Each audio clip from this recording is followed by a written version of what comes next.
পাণ্ডবেশ্বর বিধানসভার বিধায়ক নরেন্দ্রনাথ চক্রবর্তীর উদ্যোগে এবং পাণ্ডবেশ্বর ব্লক যুব তৃণমূল কংগ্রেসের সভাপতি নরোত্তম মণ্ডলের নেতৃত্বে বাড়ি বাড়ি জল সরবরাহ প্রকল্পের শুভ উদ্বোধন হলো। এই প্রকল্পটির শুভ উদ্বোধন হয় পাণ্ডবেশ্বর বিধানসভার সোনপুর গ্রামে 15 ফেব্রুয়ারি। অনুষ্ঠানের সর্বপ্রথম বিধায়কের সংবর্ধনার সাথে সাথে সোনপুর গ্রামের বড় জ্যেষ্ঠ ব্যক্তিদের সংবর্ধনা করা হয়। পুনর্বাসনের পর সোনপুরের বাসিন্দাদের পানীয় জলে দীর্ঘদিনের প্রয়োজনকে অগ্রাধিকার দিয়ে গুরুত্বপূর্ণ জল সরবরাহ প্রকল্পের সূচনা করা হয়েছে। এই উদ্যোগের ফলে এলাকার প্রতিটি পরিবারের ঘরে নিরবচ্ছিন্ন সহজলভ্য পানীয় জল পৌঁছে দেওয়ার পথ আরও সুগম হলো। প্রায় 2,58,00,000 টাকা ব্যয়ে বাড়ি বাড়ি জল সরবরাহ করার প্রকল্পের শুভ উদ্বোধন করেন পাণ্ডবেশ্বর বিধায়ক নরেন্দ্রনাথ চক্রবর্তী। এছাড়াও তিনি গ্রামের বিভিন্ন রকম উন্নয়নের কথা ওই দিন তুলে ধরেন।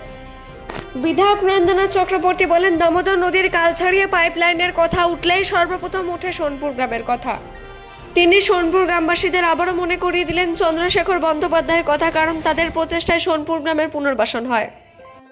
তিনি বলেন, জল প্রকল্পের উদ্বোধন আজকের দিনে করা হচ্ছে কারণ আজকে শিবরাত্রি, তাই আজকের দিনটি বেছে নেওয়া হয়েছে। পাণ্ডবেশ্বর থেকে অজিত মেসা, রিপোর্ট নিউজে।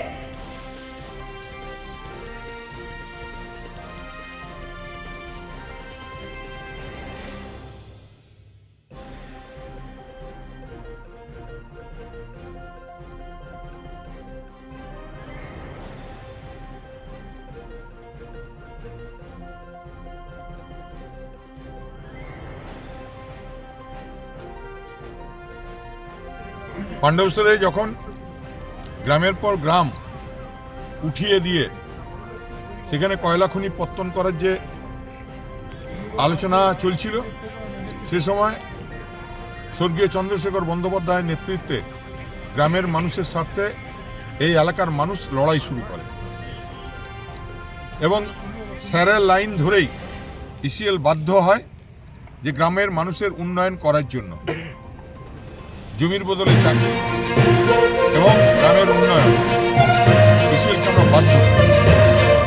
আমাদের এখানে বিভিন্ন অসুবিধা হওয়ার জন্য, যেমন জলের স্তর নেমে গেছে, গ্রামের পর গ্রামের মানুষ গ্রামের জলের জন্য মানুষের প্রচুর কষ্ট। আমরা ইসিএলকে বলেছি যে আপনাদের গ্রাম থেকে জলের ব্যবস্থা। এছাড়াও রাজ্য সরকার বাংলার মাননীয় মুখ্যমন্ত্রী মমতা বন্দ্যোপাধ্যায়ের হাত ধরে জলস্বপ্ন বাড়িতে বাড়িতে নলবাহিত কলের জল পৌঁছে যাচ্ছে। জলের ট্যাঙ্ক তৈরি হয়ে গেছে, জল পাইপলাইন হয়ে গেছে, কিছু কিছু জায়গায় জল পড়েও গেছে। এবং আপনি জানেন এবারে ভীষণ বর্ষাতে আমাদের দামোদরে কালাঝরিয়ায় যে জলের যেটা ছিল, আমাদের ব্রিজ ছিল, সেই ব্রিজটা ভেঙে পড়ে প্রায় 6টি গ্রাম পঞ্চায়েত আমাদের এলাকায় জলকষ্ট শুরু হয়। বাংলার মাননীয় মুখ্যমন্ত্রী মমতা বন্দ্যোপাধ্যায় তার টাকা দিয়েছিল, প্রায় 600 জল আমরা আশা করছি মাসের মধ্যেই এই গ্রামগুলোতে জল চলে আসবে।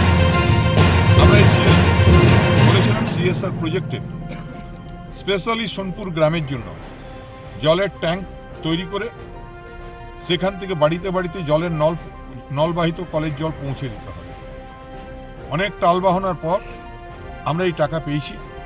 আজ তার অনেকগুলি শিলান্যাসের সঙ্গে আজকে এই জলের যে আমাদের কাজ 2,57,44,781 টাকা 80 পয়সা, যার আর্থিক মূল্য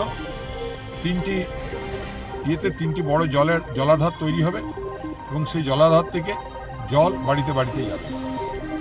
আজকে আমরা শিলান্যাস